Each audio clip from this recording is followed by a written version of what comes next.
Welcome to the Commerce Coach classes. So today we are going to start the second chapter of accountancy, class 12, that is reconstitution of partnership firms. So let's come upon the classification of chapter. We are going to complete these three topics from this chapter today itself. We are not starting goodwill and we are not mixing this new topic in this lecture because goodwill is altogether a new topic and it takes more time, and yes, it is very important topic.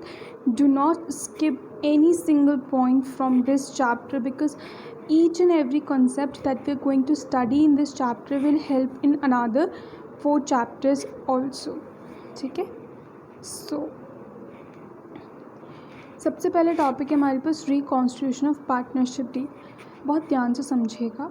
जैसे ए और B partners हैं, ए और B partners हैं, इनके बीच में कुछ तो agreement होगा कि हम प्रॉफिट शेयरिंग इस रेशो में रखेंगे, या फिर हमारा ये बिज़नेस रहेगा, या फिर हम इस तरीके से डील करेंगे, तुमको इतना सैलरी मिलेगा, मैं इतना सेल्स के बेसिस पे कमीशन लूँगा.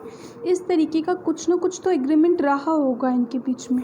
अच्छा, उस अग्रीमेंट के होने के बावजूद या फॉर टेक एन एग्जाम्पल कि इनके बीच में कोई अग्रीमेंट था ही नहीं, ठीक है, स्टिल इनके बीच में कोई कॉन्फ्लिक्ट हो गया. तो अब इस कॉन्फ्लिक्ट को सॉल्व करने के लिए या फिर किसी तरीके की म्यूचुअल अंडरस्टैंडिंग की वजह से इनको इनके अग्रीमेंट में किसी तरीके का चेंज लाना है या फिर ऑल टुगेदर एक न्यू अग्रीमेंट लाना है. बहुत ध्यान से समझना. ए और बी पार्टनर्स हैं, इनके बीच में या तो कोई कॉन्फ्लिक्ट हो गया या फिर किसी म्यूचुअल अंडरस्टैंडिंग की वजह से इनको इनके अग्रीमेंट में कोई चेंज लाना है या फिर ऑल टुगेदर एक नया एग्रीमेंट बनाना है. There is always 2 kind of possibilities. या तो कॉन्फ्लिक्ट है या फिर कोई म्यूचुअल अंडरस्टैंडिंग है या फिर कोई चेंज है, ऑल्ट्रेशन है अग्रीमेंट में, या फिर क्या है, ऑल टुगेदर न्यू अग्रीमेंट बनाना है. तो अब क्या हो रहा है कि यहाँ पे पार्टनरशिप डिज़ोल्व नहीं हो रही है, यहाँ पे पार्टनरशिप ख़त्म नहीं हो रही है, यहाँ पे फॉर्म क्लोज नहीं हो रही है. सिर्फ पार्टनर्स के बीच में जो अग्रीमेंट है उसकी टर्म्स एंड कंडीशंस में कुछ चेंज आ रहा है. So let's study now. I hope you are getting all things all together. So let's see. Partnership agreement में किसी तरीके का चेंज आया जिसकी वजह से पुराना एग्रीमेंट क्या हो गया, ख़त्म हो गया, और एक न्यू अग्रीमेंट क्या आ गया, एनफोर्स में आ गया. फोर्स में आ गया मतलब अब कोई भी डिसीजन होगा, किसी भी तरीके की एक्टिविटी होगी, कौन सी एक्टिविटी, इकोनॉमिकल रिलेशन के रिगार्डिंग एक्टिविटी, पैसे के टर्म्स में, फिनेंशियल टर्म में, मॉनिटरी टर्म में, किसी भी तरीके का कोई एक्टिविटी होगा तो हम किसको कंसिडर करेंगे, एग्जिस्टिंग अग्रीमेंट को या फिर न्यू अग्रीमेंट को. न्यू अग्रीमेंट को कंसिडर करेंगे. एग्जिस्टिंग अग्रीमेंट क्या हो गया, ख़त्म हो गया, एंड पे आ गया. ठीक है, I think you are getting things all together. So let's start. मैंने अभी आपको एक और चीज़ बताया कि फर्म क्या होता है, कंटिन्यू करता है. यहाँ पे फर्म डिज़ोल्व नहीं हुआ, फर्म कंटिन्यू कर रहा है. क्या हुआ, सिर्फ और सिर्फ पार्टनरशिप फर्म के बीच में जो भी पार्टनर्स काम कर रहे थे, पार्टनरशिप फर्म में जो भी पार्टनर्स काम कर रहे थे उनके बीच का जो अग्रीमेंट था वो क्या हो गया, रिकॉन्स्टिट्यूट हो गया. दोबारा से उसको क्या करा, फोर्स में लाया गया. दोबारा से कुछ उसमें टर्म्स एंड कंडीशंस में चेंज लाया गया और उसके बाद उसको फोर्स में लाया गया. क्लियर है. नेक्स्ट इज़, ये कब हो सकता है, क्या सर्कमस्टांसेस में हमारे को ये पॉसिबल है कि क्या सर्कमस्टांसेस होंगे कि हम टर्म्स एंड कंडीशंस को चेंज कर रहे हैं. तो हो सकता है कि प्रॉफिट शेयरिंग रेशो चेंज हो रहा हो. ठीक है, पहले तो शेयर करते थे 1:1, ए और बी पार्टनर्स थे. अब बी कहता है कि मैं ज़्यादा काम करता हूँ तो मुझे ज़्यादा पार्ट मिलना चाहिए, तो रेशो क्या हो जाना चाहिए, 1/2 हो जाना चाहिए. तो इस तरीके कॉन्फ्लिक्ट को डिज़ोल्व करने के लिए क्या होता है, हमारा रिकॉन्स्टिट्यूशन ऑफ पार्टनरशिप फर्म होता है. ठीक है, एडमिशन ऑफ न्यू पार्टनर हो गया. अच्छा, न्यू पार्टनर आएगा तो उसको भी प्रॉफिट शेयरिंग रेशो मिलेगा, उसको भी जो भी आप काम करोगे उसमें प्रॉपर राइट्स मिलेंगे. तो सब जब उसको मिलेगा तो सैलरी भी उसको मिलेगा, कमीशन भी उसको मिलेगा. तो जो भी उसको इकोनॉमिकल बेसिस पे, फिनेंशियल बेसिस पे, मॉनिटरी टर्म्स के बेसिस पे अपन उसको देंगे तो उसका भी रिकॉन्स्टिट्यूशन करना पड़ेगा, वो टर्म्स एंड कंडीशंस को भी ऐड करना पड़ेगा. तो अगर आपका एडमिशन होता है तो ऑल टुगेदर जब एक न्यू चैप्टर आएगा तब वहाँ पे भी हमको क्या करना पड़ेगा, new new profit sharing ratio देखना पड़ेगा, सेक्रीफाइसिंग रेशो देखना पड़ेगा, गेनिंग रेशो देखना पड़ेगा। तो वहाँ पे भी बेसिकली क्या हो रहा है, रिकॉन्स्टिट्यूशन हो रहा है, लेकिन उसको एक ऑल टुगेदर न्यू चैप्टर में हमने सीखना है। ठीक है, वहाँ पे और भी टर्म्स एंड कंडीशंस ऐड हो जाएगा। ठीक है, अच्छा रिटायरमेंट होगा। अच्छा, पहले 3 पार्टनर्स थे, अब 2 पार्टनर हैं। तो एक पार्टनर क्या कर रहा है, अपना सारा का सारा प्रॉफिट, अपनी सारी राइट्स, अपना मैनेजमेंट राइट, अपना सब कुछ छोड़ के जा रहा है। तो फिनेंशियल जो राइट है, उसका जो मॉनिटरी राइट है फर्म में, वो विड्रॉ करके जा रहा है। तभी भी तो टर्म्स एंड कंडीशंस में चेंज आएगा ना। तो इसीलिए भी क्या होगा, रिकॉन्स्टिट्यूशन ऑफ पार्टनरशिप फर्म होगा। एक ये भी चैप्टर हमारा ऑल टुगेदर पूरा एक बहुत बड़ा टॉपिक है, वो भी हमारा आएगा। ठीक है, फिर है डेथ। जैसे हमने रिटायरमेंट के टाइम पे एक पर्टिकुलर पार्टनर जो रिटायर होके गया, वो अपना इकोनॉमिकल रिलेशन, अपना फाइनेंशियल जो भी राइट्स था, जो भी एस्पेक्ट था, वो सब विड्रॉ करके गया। तो डेथ के टाइम पे भी तो वो जो गया, जिसकी डेथ हो गई, जो पार्टनर डिजीज़ है, डिजीज्ड पार्टनर का मतलब जो जा चुका, जिसकी डेथ हो गई, तो उस पार्टनर का भी क्या होगा, इकोनॉमिकल रिलेशन अफेक्ट होगा। इकोनॉमिकल रिलेशन अफेक्ट होने का मतलब है कि वो भी अपना फाइनेंशियल जो भी राइट था वो छोड़ के गया, विड्रॉ करके गया। तो इस केस में भी क्या होगा, रिकॉन्स्टिट्यूशन ऑफ पार्टनरशिप फर्म होगा। ठीक है, नाउ अमेलगेमेशन, एक्स और वाई कोई पर्टिकुलर कंपनीज़ है, एक्स भी लिमिटेड है, वाई भी लिमिटेड है। ठीक है, इन दोनों ने साथ में आके कोलैबोरेट कर लिया, साथ में हैंड्स जॉइन कर लिए। अभी दोनों अपनी अलग कंपनी बना रहे हैं, उस कंपनी का नाम ये कुछ अलग दे रहे हैं। ठीक है, तो अब अगर इसमें कुछ पार्टनर्स थे और इसमें भी कुछ पार्टनर्स थे, या फिर ये भी एक सिंगल थी कंपनी या फिर ये भी एक सिंगल था, ठीक है, दोनों ने क्या कर लिया, कोलैबोरेट कर लिया। तो इस केस में भी क्या होगा, जो टर्म्स एंड कंडीशंस हैं हमारे फाइनेंशियल एस्पेक्ट को लेकर के, वो चेंज होगा। तो जब भी टर्म्स एंड कंडीशन चेंज होगा तो क्या हो जाएगा, वहाँ पे रिकॉन्स्टिट्यूशन हो जाएगा। क्लियर है नाउ। अच्छा, तो प्रॉफिट शेयरिंग रेशो में चेंज आ जाएगा। कैसे आएगा चेंज, कुछ तो रीज़न होगा कि चेंज आए।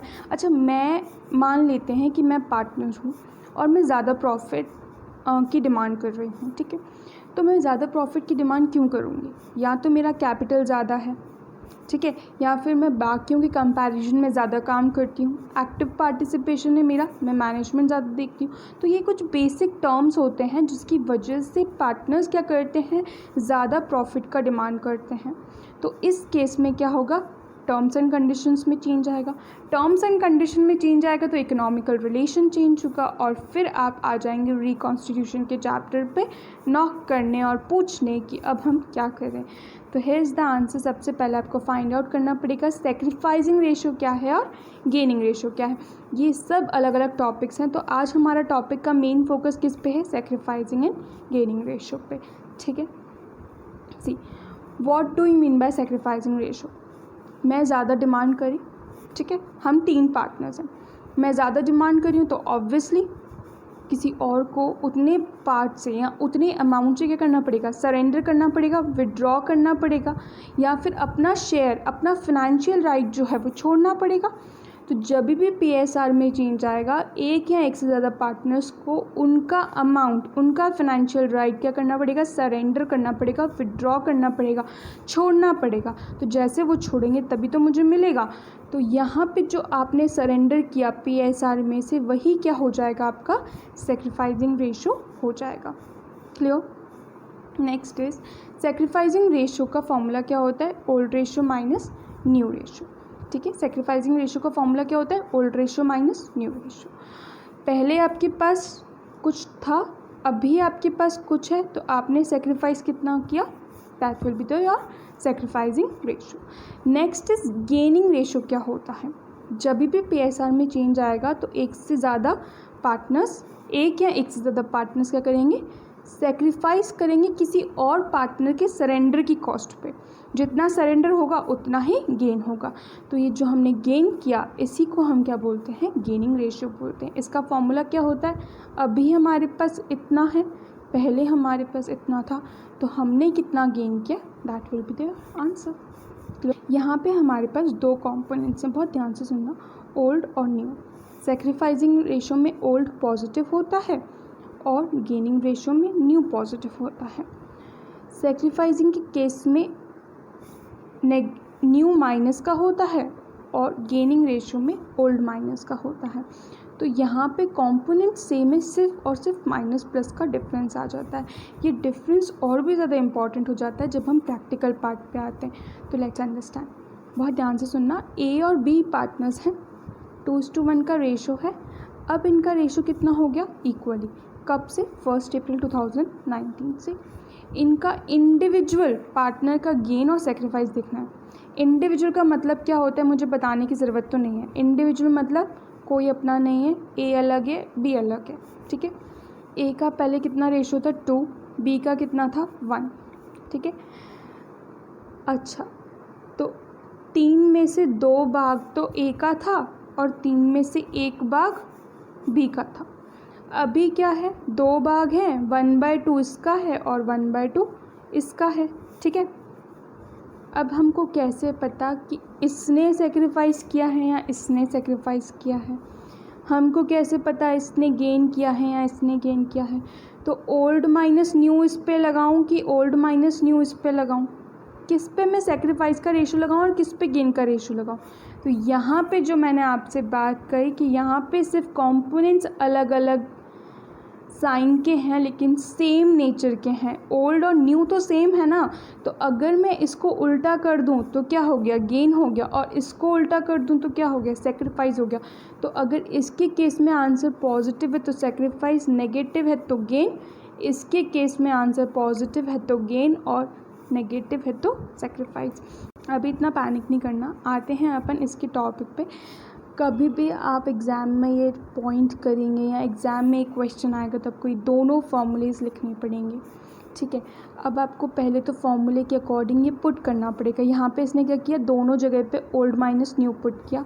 आंसर इसका 4 - 3 प्लस में आया, इसीलिए क्या कर दिया? सेक्रीफाइस कर दिया, क्योंकि ओल्ड माइनस न्यू का आंसर पॉजिटिव आ रहा है तो आंसर ऑब्वियसली सेक्रीफाइस होगा।